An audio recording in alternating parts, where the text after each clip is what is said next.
ജാനകീൻ്റെ കുട്ടീനെ കാണാൻ എന്തു ഭംഗിയാ. ശങ്കരേട്ടന് കാണണമെന്നില്ലേ? വേണം, അല്പം കൂടി ഒന്ന് വലുതായിക്കോട്ടെ. ശങ്കരൻ്റെ തൊണ്ടയിൽ കഞ്ഞി വിക്കി. നമുക്കും വേണ്ടേ?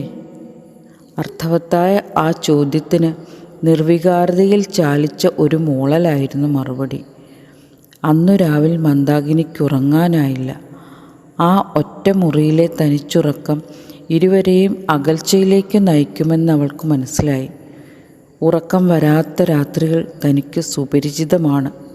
ധൈര്യം ഒരാൾക്കെങ്കിലും തോന്നാത്ത പക്ഷം തങ്ങളുടെ ജീവിതത്തിന് അർത്ഥമുണ്ടാവുകയില്ല.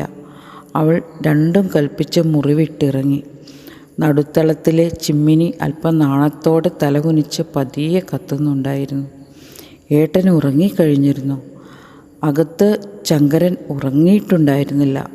തൻ്റെ പത്നിയുടെ ആഗമനം അമ്പരപ്പും സന്തോഷവും അതിലേറെ ഭയവും തോന്നി. പക്ഷേ എന്നത്തെയും കാൾ ഒരു ആത്മവിശ്വാസവും ഇരുവർക്കും അനുഭവപ്പെട്ടു. ആ രാവ് തികച്ചും അവിസ്മരണീയമായി ഇരുവർക്കും തോന്നി. മാനത്തെ ചന്ദ്രിക ലജ്ജയാൽ മറഞ്ഞു നിന്നു. പക്ഷേ 2 നാൾ മാത്രമേ ആ സന്തോഷത്തിന് ആയുസ്സുണ്ടായിരുന്നുള്ളൂ.